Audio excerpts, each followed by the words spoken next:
Hello, and welcome back to Funeral DNA, the podcast where we analyze the unique components, trends, and innovations that make up the funeral industry, or as we call it, Funeral DNA. I'm Mike Davis. And I'm Ashley Solomon. And today we have Matt Van Dremmelen from Full Circle Aftercare. Thank you for joining us today, Matt. And thank you so much, Michael and Ashley. Appreciate it. So, Matt, just to start off, tell us a little bit about yourself and how long have you been in the funeral industry? So yeah, I've been in the funeral industry for about 8 years now. My background is in civil engineering, so not very related, but I feel like that's a story for many funeral professionals. And from Utah originally, born and raised just in the shadow of the mountains, and lived my life kayaking and hiking and mountain biking. Did a 2-year mission for my church in South America, where I learned Spanish, lived in Bolivia for a while. And I'm married, have 6 beautiful, amazing, wonderful kids, and happy to be here.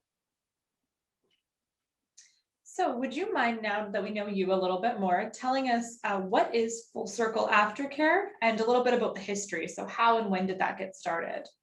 Yeah, absolutely. So when someone passes away, they kind of have 3 big problems. They have to deal with the body, they have to deal with the fact that they just lost a loved one, and they have to deal with all of the minutia, all of the aspects of that person's life touched, whether it's finances, personal affairs, that all needs to be dealt with by the family. And funeral homes have done a good job with the first 2, but typically they haven't done a great job in helping the family wrap up all those next steps. Typically what they do is give the family a checklist or a list of things to do, and it's pretty hard for families to get through that list. It takes them on average about a year to a year and a half to do that. And so what our team is we are just a concierge team that helps families walk through each of those steps, and over the phone we make all the notifications for them and do all the paperwork. So we take that year and a half process, and we're typically able to wrap it up in about 1 to 2 hours. Oh, wow. So that's kind of what our service is, to just kind of hold their hands and help them through those next steps and make sure they don't miss out on benefits. And so that's really important for us. The way we got started is I had a friend who was in the funeral industry, and he's like, these are the questions our families are facing and nobody's there to help them. And so he kind of trained me on what was going on there, and we created this business together 8 years ago. Wow, I think you're right. You're hitting the nail on the head there when it comes to the rest of the parts and leaving the families there and sort of being given a checklist. I recently went through this with my mother passing back at the beginning of May, and going through it now. We're trying to put together this checklist ourselves. So you mentioned the checklist. I've seen it on your site. What is on this checklist for families then? Is there anything that they commonly would miss or oversee when they're trying to put this checklist together themselves? Yeah, it's scary how much they miss on that checklist. So even simple things that you would think every family would get, like widow's benefits through Social Security, right? You would assume every family would apply for that, but a couple years ago they did an audit of Social Security, and they found that only 18% of widows are receiving their full widow's benefits. And that's just one component, because they're not getting through it. So the things that are really important to cover: government benefits, obviously very important. I don't want to miss out on those. And then any kind of financial institution, whether money's going out from the family. I've seen families continue to pay bills or subscriptions for their loved one for 3 or 4 years after they pass away. So we want to make sure we stop those. And then anything that would come in, like a pension, any kind of retirement account or asset like that, would obviously need to be addressed in a way that doesn't create taxes for that family. Credit cards, other debts, sometimes are tricky to deal with because those debt collectors will tell the family they're responsible for it, and most times they're not. Some other areas would be kind of estate issues, whether or not they have to go to probate, what the next steps are, if they can use an affidavit of small estate instead, walking them through each of those steps, just turning off as much of those accounts as possible. The other thing that's really important is fraud protection. About 2.5 million deceased individuals get their identity stolen every year. And then the families left holding, left to pick up the pieces for their loved one, which can be very, very difficult. And so we stop all the junk mail in the deceased name. We put all their phones on do not solicit. We do several layers of fraud protection for both the deceased and the survivor to make sure that nobody's going to be stealing any of their identities. Well, that's very important. I like the part that you mentioned about putting them on the do not solicit list and stuff like that. I know when I look back going through when my grandma's passed, my dad was for months and even years getting phone calls for her in her name. And it's hard to just reopen that, to sort of be grieving, get onto it, and then having to reopen that wound every so often when somebody's giving you a call. I know certain things fall through the tracks, but it's definitely something that I would have overlooked. I've talked to widows who say the hardest part of their day is going to the mailbox because, here's a pre-approved credit card for Doug, and it's just like this dagger in the heart every time. But that's also dangerous because someone got a hold of that, it causes more problems. So that, just hearing your statement there's so much value for families. You're able to offer them so much assistance. So how do people normally find you? How do the people that need these services normally track you down? Yeah, so we haven't really done a lot of direct to consumer as of yet, although we get a lot of referrals from families we have helped. The way that we operate right now is we work with both hospices and funeral homes across the country, and we white label our service under their name. So all the benefit that the family receives for us gets credited back to the funeral home. And so, if we have a client, they would send us the death report, and then we would call that family saying, hey, this is Matt from Harrell Funeral Home, and I'm here to help you with all the next steps that you have to deal with. Your funeral director asked me to personally call you and give you this guide and give you this resource. So that's kind of the perception that the family's getting from us. Okay, so then that brings into a little bit of what the benefits of the funeral home have. Obviously, they're getting some of the credit from this great service. But what are also some of the other benefits? I know obviously maybe there's a financial benefit, but is there other untangible benefits that the funeral home receives? Yeah, I think the biggest one is probably just the differentiation. Being able to give a service that is quite different from others. The family satisfaction is pretty great for them as well. I kind of always go back when I moved into my new neighborhood, with 6 kids, you can imagine what the back of my car looks like. And I had my wife's van. I saw that the oil needed to be changed, so I went and changed it one Saturday morning, just at the local lube right around the corner from our house. And as I was sitting in the waiting room, I looked out there and I saw this guy open up our back door and climb inside. And I was like, what is this guy doing in the back seat of my van? And so I march out there ready to confront him. And he has this little box. He's picking up the toys and all the things, crayons between the seats. And then he's vacuuming it out and cleaning it. And I got to go home the hero, but my wife's car got cleaned. And plus I got the oil change. I went in expecting a great oil change. And when I received this extra service, I became kind of an evangelist for them. I told everyone, oh, you got to go to this guy, he's the best, and all this stuff. And the same thing happens with their funeral homes. The families come in expecting a good funeral, and the funeral homes deliver that. But when someone calls them and helps them with all these extra next steps, the families are blown away, and they really become evangelists for the funeral home. We've had families drive their friends to the funeral home and saying, you need to go to this funeral home. So that helps. We're also able to introduce pre-need. Pre-need is a really difficult situation because funeral homes want to introduce pre-need to at-need families. And it's really a sensitive time to do it because it's I'm here to serve you, but I also want to sell you on this service and a future service. And it's really hard to do. So the way we introduce it is once we wrap up all of the estate issues for the deceased, we turn to the survivor and we say, okay, Mrs. Smith, now that Doug's issues are taken care of, why don't we update your beneficiaries and talk about if there's any loopholes or anything that we're seeing that could cause problems for you or your family down the road. Let's talk about wills and trusts and educate her on all those things and talk to her about getting a funeral plan in place. And we've never had anyone feel offended by that because we're educating them about so many other layers. And we get about 70% of the families we talk to who request that the funeral home contact them for more information about pre-need. So then it becomes a totally different dynamic when the funeral home calls them and says, you know, what questions can I answer for you about pre-planning your funeral? It really bridges that gap. And so funeral homes, not only does it help them with their at need and growing, but through a differentiator, it also helps them down the road and getting more families to come to them in the future.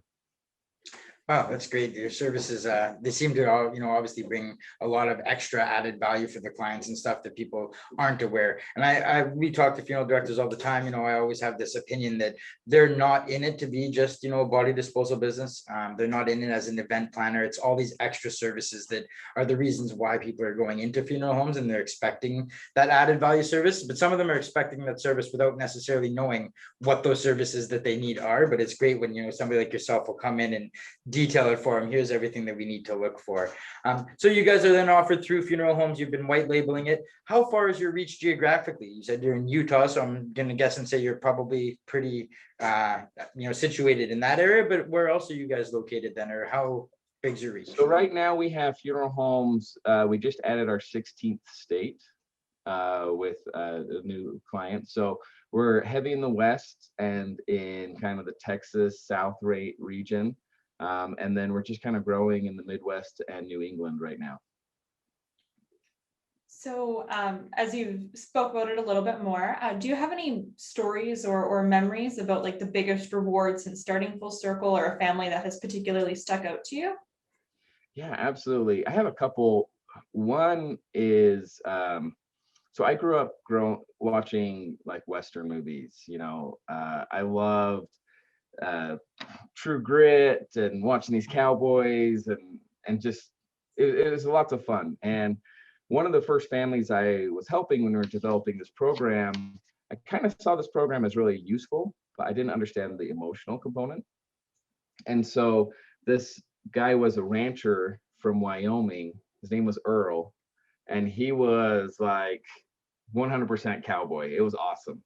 And you could hear like the gravel in his voice, and really tough dude. And his son had passed away. He was a disabled, he had some disabilities, and so he didn't live very long. He was only, I think, 21 or 22 when he passed. And so when I started helping Earl and I go through my checklist, most of the things we cover just didn't apply to this kid's life. He didn't really have any assets or money or connections, except for he had one credit card, and we had to deal with some complexities with his disability benefits. And so I was done in about 15 minutes. I went through everything, done in 15 minutes, and I kind of feeling bad, but I was like, well, Earl, that's all we have to do. You don't have to worry about anything. And it's just silent. I'm like, Earl, are you there? Are you there? I can see we're connected. I'm like, Earl, are you there? Can you hear me? And here's this like, True Grit, tough cowboy. And he comes back just totally choked up. And he's like, Matt, the thing that I was dreading most was talking to these strangers, talking to these government employees and telling them about my sweet son dying. And the fact that you said all that for me meant everything to me. And then, I'm starting to get teary-eyed, and I was like, hey, I'm happy to help. And that's when I first noticed the emotional component of helping families through these next steps, about how hard it is for them to make these phone calls and say this over and over again. My loved one died. Another really rewarding story at the beginning that made me very passionate about this is we had a young widow who, with 3 small kids, who just lost her husband. He was serving in Afghanistan, ended up getting really sick, came home, he had a terminal illness, So she quit her job to take care of him full time. And, you know, she's by military base, she's across the country from her family, really young, 3 small kids. He passes away and she is distraught. In fact, the same day he passes, her landlord comes to her and says, "Hey, I understood your husband died. I'm so sorry, but if that means you can't pay your rent, you should just move out now." So, I mean, what a jerk.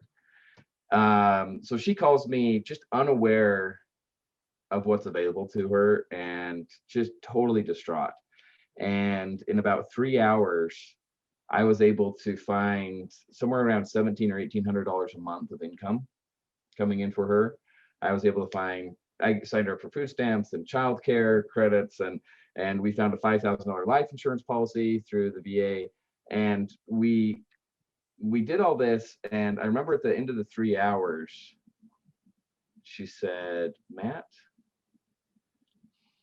I can do this." And to hear that difference in her voice between, 3 hours previous to where like she's like, "This isn't going to work, this isn't going to work," to say, "I can do these next steps, I can handle this, I can be a mom for my 3 kids and become the breadwinner," and everything that she had facing, just to be a small help in that really meant a lot. And we serve, 400 to 500 families a month, and so we get those stories every day, and it's just really rewarding. Thank you for sharing those. Those are beautiful stories, and especially from two totally different ranges. Thank you. The services that you offer now sound so incredibly valuable. Is there any expansion in services? You've mentioned a little bit about like the way that you connect with pre-planning as well as the aftercare. Is there anything new that's sort of on the horizon now? We are, we have, we've been adding some services that other aftercare is a weird term because every funeral home recognizes the term aftercare, but if you asked 100 funeral homes what aftercare is, you'd get 100 completely different answers. So it's this undefined term, and really aftercare falls into kind of one of 4 categories. It's following up with the family, or it's grief, or it's doing kind of what we do and helping the next steps, or it's some kind of a pre-need sales reach out, right? And a lot of funeral homes look at it like, what's best for me? And so they're looking at reaching out in order to get Google reviews, reaching out to get pre-need. So we've been adding those services to what we do. But I think that the component that we've been lacking is grief. And we're making partnerships with a couple big firms with just some really forward-thinking grief components. And we're going to be able to offer that to every family we serve for free, where they can go in and have components. They can have ask therapists questions. They can do group therapy things online. And then if they need something local, they'll be able to have those resources as well. And so that's one component we feel like we're missing on. We have all the A question that I don't want to keep asking people, but we still have to touch on it because we're just coming through it now. COVID-19, the pandemic, it's affected everybody in our industry. How has it affected your company, your services, and how you can connect with funeral homes? Yeah, so I think the hardest part was marketing our service because we're such a different type of service in the aftercare space. We need to sit down with the funeral director and really explain what we do and explain how it helps the funeral home. And so conventions are the best way for us to grow. And with it not being able to do that, it was hard. In addition, I was worried that we would lose several clients because our services are usually paid for in the service fee. And with families not having services anymore, I was really concerned about that. So we created some marketing videos that talked about how the funeral home was helping families through the pandemic by making sure they didn't have to go into different stores and government agencies and things like that to close things out. And with Full Circle Aftercare, they were able to do that for families. So families loved that. They really responded. And the funeral homes really loved being able to say, "We're here for you." So a lot of other funeral homes saw those videos and ended up signing on with our services. So we had a pretty good year for growth, which was exciting to us, which was a real blessing. It was adjustment to work from home, but families were so understanding, calling from cell phones and trying to figure things out. So we really appreciated how understanding funeral homes were working with us and families, and we're through it, which is great. Spending some time working at home with my two boys at home. Did you have 6 little assistants working with you? Or were they more like background or images during your Zoom meetings or? So my office was taken over with homeschool. And so luckily I just still came into the office because I only live 5 minutes from the office. So I would come in because I lost my computer, I lost my laptop, I lost my tablet. It was all for homeschool at that point. We're still going through that here in Ontario with our stay-at-home orders still in effect and online schooling here for the rest of the year. So I can understand that as a part-time teach on this side. So funeral homes, if they want your service, they want to bring you guys on to help them with their aftercare needs. How do they reach out to you? Is there a website? Is there an email you can provide us so that they can reach out and connect you to talk to you about your services? Absolutely. My cell phone is 801-915-2257. Our website is fullcircleaftercare.com.